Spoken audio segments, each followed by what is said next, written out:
All right, I'll level with you. It's not the greatest signing in the world. It's not. But I'll also keep it a stack. It ain't the worst signing in the world as well.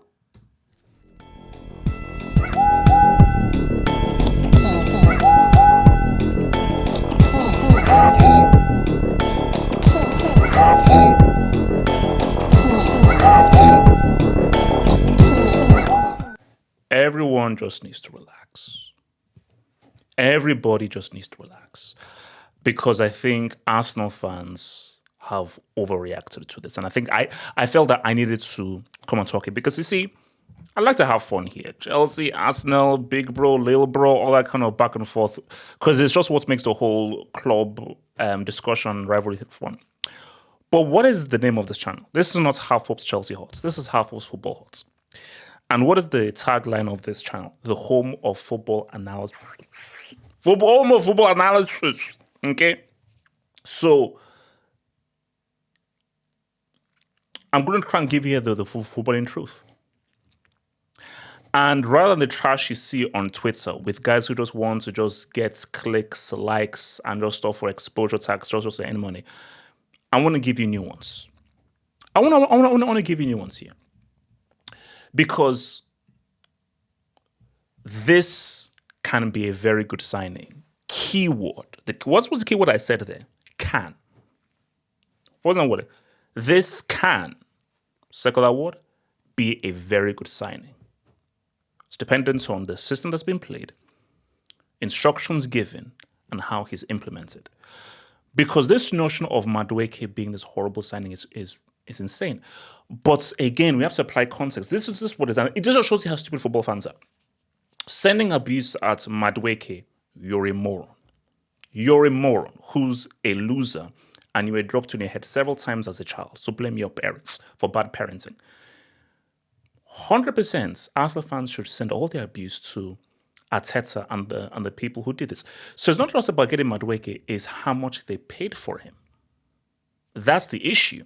Because if I'm an Arsenal fan and I heard that you paid 50 million for Madueke, I'm not happy. That's not because Madueke is a horrible player. He's not worth 50 million. And in this kind of transfer markets where guys are saying, oh, I want 10 mil more, I want 20 mil more, every penny counts. Every kobo counts. So you cannot waste one kobo on a player that you don't need because every single kobo counts. So my thing is, that's where the ire is. That's where the anger is. And that makes sense. But why are you sending the abuse to my Madueke? That's all the. Why are you sending him abuse? 100% send all the abuse to Arsenal and say, like, what the hell? What are we doing here having this kind of a transfer? But the reality is he's here now. Now he's here. It's about now trying to find out, oh, how can this work? Because there are, if I heard that Chelsea spent one kobo on Timo Werner, I'm sending Timo Werner abuse. that's a different time.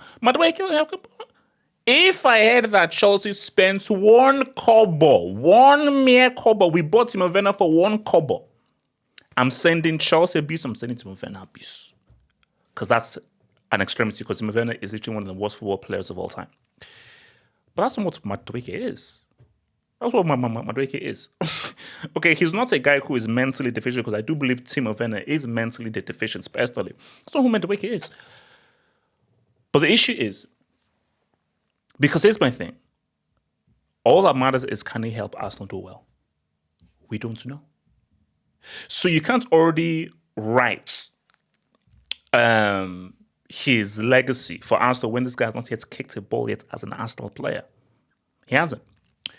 So, what are guys saying here? So, Madueke is one of the most talented wide players, forward players in the Premier League. At just 23, Noni brings experience of club and international football. Having seen the quality of Noni's performances up close, we're really excited. You see, for Arteta, that's slides cap. That is slides cap. Because the reality is, Madueke isn't one of the best wide players in the world. Because Chelsea fans will tell you, and I think this is where the issue lies. Sorry, let me read that. The issue lies in Chelsea fans were not unhappy that he was sold. That's when you know someone was wrong. That's how Arsenal fans are angry that 50 million that's a steal. And Chelsea fans, trust me, are not unhappy at all.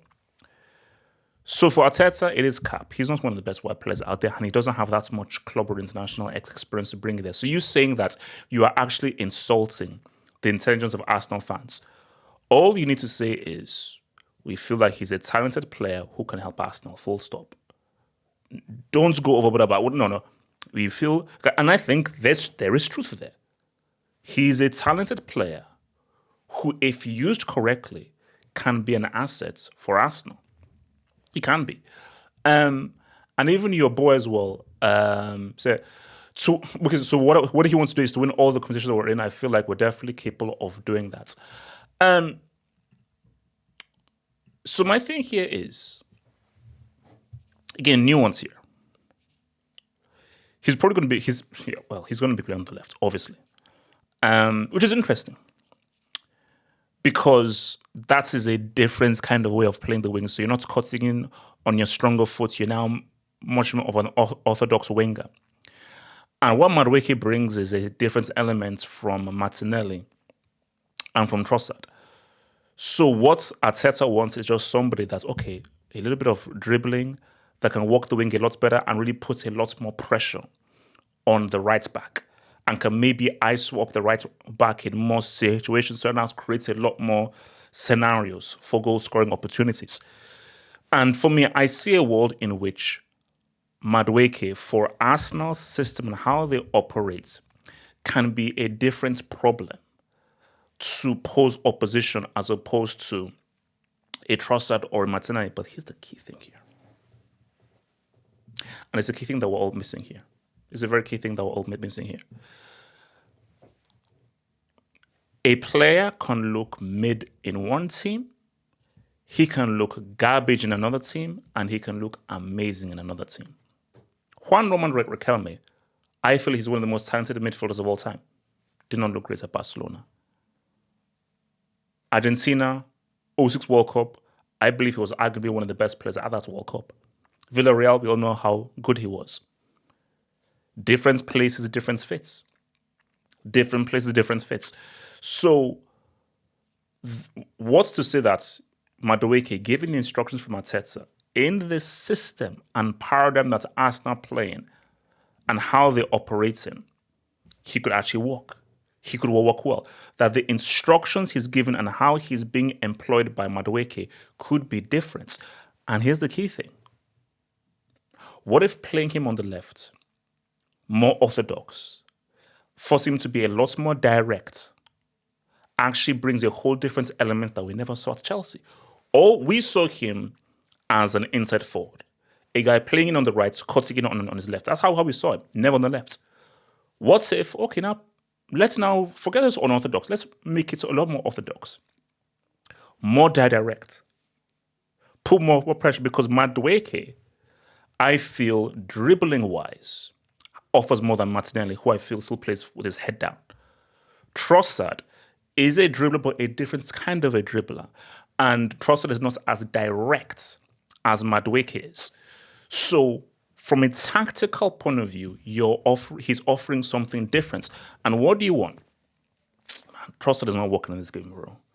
I don't think Martinelli can work. But Madueke. Because the key, and this is very key, all three players, Madueke, Trossard, Martinelli, they're all very different players with different characteristics, which means that if one player doesn't work, you're bringing a sub. What's the whole point of a substitution? You don't do like for like. What's the point? The whole point of a sub is I'm going to give the opposition something completely different for them to contend with. So that's why for us, like, you just never know. But the key thing is, and this is where it gets key, I feel for the first time, Arteta might be a bit under pressure from Arsenal fans. You see, when he first came in, new guy coming in, give him time. And then top four went on the window, and you're now challenging for the title. Oh my gosh, wow. And then now Real Madrid game, boom. So he had all the love in the world. But I think trophyless, being bridesmaids 3 times in a row, And this Madueke deal, because this is a very key summer. Because Arsenal fans are like, no, Arteta, you need to do something. And because why there's so much pressure is City, you see what City have already done and how they've re-upped. Liverpool, the defending champions, have had an all-time transfer summer. They've had an all-time transfer summer. So the microscope is on Arteta to be like, oh, no, you need to do something. Because Chelsea are just coming from winning the Club World Cup with their new signing balling straight out. We know what City are going to freaking do and what they've already bought. Liverpool look freaking great transfer-wise. So for Arteta, this Madueke thing has to work because it's not gone down well and people are already scrutinizing it. So if it doesn't go, if Madueke could be the undoing of Arteta, it works both ways. If Madueke comes in and he's amazing, he balls out, a huge win for Arteta. A huge win for Arteta. Stroke of genius. If Madueke comes through and he doesn't ball out, and he isn't as effective, and people are keeping in mind in their pocket watching of 50 mil plus add-ons, and Arsenal end up trophyless, that could be the undoing of Arteta. Because Arsenal fans will be like, okay, now you're spitting in our face and laughing. 50 million for a guy that nobody wanted. He doesn't do well. We end up trophyless. Yeah, it's done. So this right here, Arteta, there is no process right now. I think for Arteta, he has to deliver next season. And when I mean deliver, he needs to either win the Champions League or the Premier League. If he doesn't win either I don't want any football association or Karabuki. If he doesn't win the Premier League or the Champions League next season, what arguments does he have to still stay on afterwards? Think about becoming a Football Hut member. If you're a desktop merchant, just click on the join button below, over here. Or if you're a mobile phone merchant, just click on the join button below the video over here and join the true elite content crack addicts. Peace.